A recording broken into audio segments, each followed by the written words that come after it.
आपको बताते हैं एक और वायरल वीडियो, और ये वायरल वीडियो जो है ये एक बार फिर सवाल खड़े कर देता है उन सवालों पर और उन दावों पर जो दावे पीडीडी डिपार्टमेंट की तरफ से किए गए हैं। यानी पावर डेवलपमेंट डिपार्टमेंट एक बार फिर सवालों के कटघरे में है, क्योंकि वायरल वीडियो ने इस बात की वजाहत कर दी है कि जो बिल भेजा गया और जो रीडिंग दिखाई गई है मीटर के अंदर, उसमें और इसमें कितना फर्क है। और जिस आदमी को यह बिल भेजा गया वो भी ज्यादा कोई बड़ा आदमी नहीं है जहां पर कोई बहुत बड़ा कारोबार चल रहा हो। यानी जो मीटर में बिल लिखा गया और मीटर को जब चेक किया गया आम आदमी की तरफ से, यानी खुद उसने चेक किया कि मीटर की रीडिंग क्या है, बिल में लिखा क्या गया है और कितना ज्यादा पैसा उनसे वसूल किया जा रहा है, तो उन्होंने आवाज खड़ी की सोशल मीडिया पर और हम तक यह वीडियो पहुंचा है। जरा आवाज को ऊंचा कीजिएगा, सुनाइएगा सभी को कि क्या कुछ हुआ है, ताकि सबको पता लगे और वो भी अपनी अपनी बिल्स को चेक करें मीटर्स के साथ कि क्या कुछ हुआ है। अस्सलाम वालेकुम रहमतुल्लाहि व बरकातहू। यह मुश्ताक अहमद रथर पेरेंटेज में गुलाम अहमद रथर, यह एड्रेस हजाम मोहल्ला पजलपोरा बांडीपोरा। अम आज ब्रो 15 दो रीडिंग हम 7220 7220 वो आज क्या आज ब्रो आफ्टर 15 डेज चेक कोर रीडिंग ये मीटर ये 7134 यानी 7003.4 7134 ये गो लूट।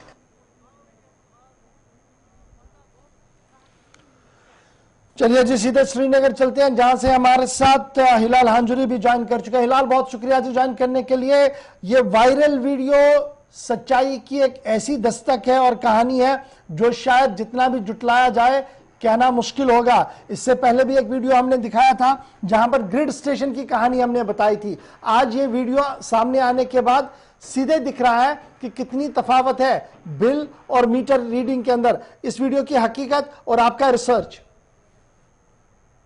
देखिए, रिसर्च इसमें यही है कि ये पहला कोई वीडियो नहीं है, या इस वीडियो से हम ये नहीं कह सकते हैं कि ये वादी कश्मीर के अंदर या जम्मू कश्मीर के अंदर पहला ऐसा वाक़ा है, पहला ऐसा केस है, बल्कि ऐसे कई सारे मुतअद्दिद केसेस हैं जिसे सारे भी ही समझते हैं कि शायद ये एक टाइपिकल एरर होगा, लेकिन ये एरर भी नहीं है, बल्कि 15 दिन पहले ही आपने अंदाजे पे रीडिंग उठाई है और उसके बाद 86 पॉइंट जो है फर्क रहता है। यानी 15 दिन के बाद भी अगर 15 दिन पहले का काउंट किया जाए और आज का, तो तब लगभग 200-250 के आसपास फर्क हो जाता, 250 पॉइंट्स का फर्क हो जाता। तो यही जाहिर हो रहा है कि जो महकमे के मुलाजमीन हैं वो भी अदम दिलचस्पी के शिकार हैं और नतीजा ये है कि आम सारिफ को ये चीजें फेस करनी पड़ती है।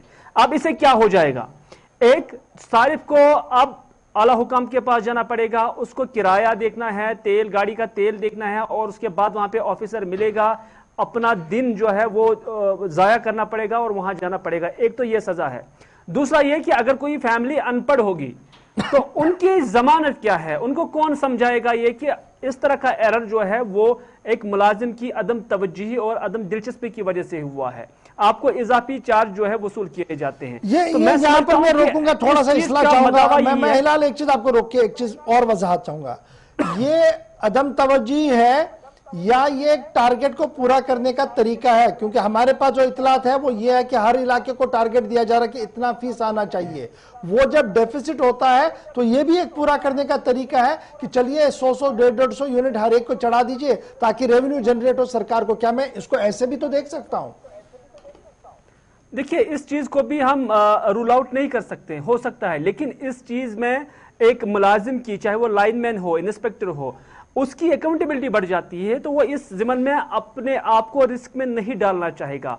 मोस्ट प्रोबेबली क्या है कि अदम तवज्जुही और अदम दिलचस्पी इसे कहा जा सकता है, जिसमें ज्यादा इशारे लग रहे हैं और ज्यादा अटकलें लगाई जाती है, क्योंकि एक मुलाजिम घर बैठी अगर रीडिंग उठाएगा, सारिफ के घर नहीं जाएगा, तो इस तरह की चीजें देखने को मिल सकती है। मैंने कहा कि इससे पहले भी कई सारे वाक़ात ऐसे हुए हैं कि हमने उन सारिफिन को फिर मुतलका जो पीडीडी ऑफिस है वहां पर जाते हुए देखा और उसके बाद वहां पर उनकी इन मसाइल को सॉर्ट आउट किया गया। और इस सॉर्ट आउट को, इस सोल्यूशन को एक दिन के अंदर कोई हल नहीं निकलता है, बल्कि हफ्ते लग जाते हैं इनको हल करने में। तो एक सारिफ को काफी तकलीफ पहुंचती है, न सिर्फ उन्हें एडिशनल पैसे देने पड़ते हैं, बल्कि उनका वक्त जाया हो जाता है और उनके वक्त की कोई कदर ही नहीं है। और जब ये चीजें हैं तो इस चीज में अकाउंटेबिलिटी बढ़नी चाहिए और ऐसे मुलाजमिन की तनख्वाहों पर असर पड़ना चाहिए या उनके खिलाफ कार्रवाई होनी चाहिए ताकि सारिफ को जो नुकसान हुआ है उसकी भी भरपाई होनी चाहिए थी। बहुत शुक्रिया जी हिलाल हमारे साथ ज्वाइन करने के लिए कि ये है जनाब पीडीडी महकमे की वो कारकर्दगी जिसको लेकर सवाल बन रहे हैं, क्या ये जानबूझकर हुआ है या अनजाने में ऐसे हुआ है। हमारे जराया ये भी बता रहे हैं कि टारगेट को पूरा करने के लिए ये भी एक तरीका है। जिस तरीके से आजकल आप देख रहे हैं कि कोविड के बहाने आपको रेड क्रॉस का डोनेशन रिसेप्ट दिया जाता है और वो डोनेशन का रिसेप्ट आपको जुर्माने के तौर पर देना पड़ता है। उस पर लिखा होता है कि ये जनाब आप डोनेट कर रहे हैं 100 रुपया 500 रुपया रेड क्रॉस को। दरअसल वो डोनेशन आप पर इसलिए किया जाता है क्योंकि सरकार का मानना है कि आपने वायलेशन की होती है। तो शायद ये भी अगर उस जाविये से आप देखेंगे तो सूरत हाल ज्यादा आपको मुख्तलिफ नजर नहीं आएगी। लेकिन एक बार फिर एक और वीडियो है जो पीडीडी डिपार्टमेंट का है और ये वायरल वीडियो आया है उस वक्त जब लगातार दावे पेश किए जा रहे हैं कि सबको डिजिटलाइज किया जा रहा है। अब मीटर और नॉन मीटर एरियाज के अंदर तफावत को खत्म किया जाएगा, प्रीपेड मीटर्स लगाए जाएंगे। यहां पोस्ट पेड का हाल ये, तो प्रीपेड क्या करेगा, अल्लाह ही हाफिज है। लेकिन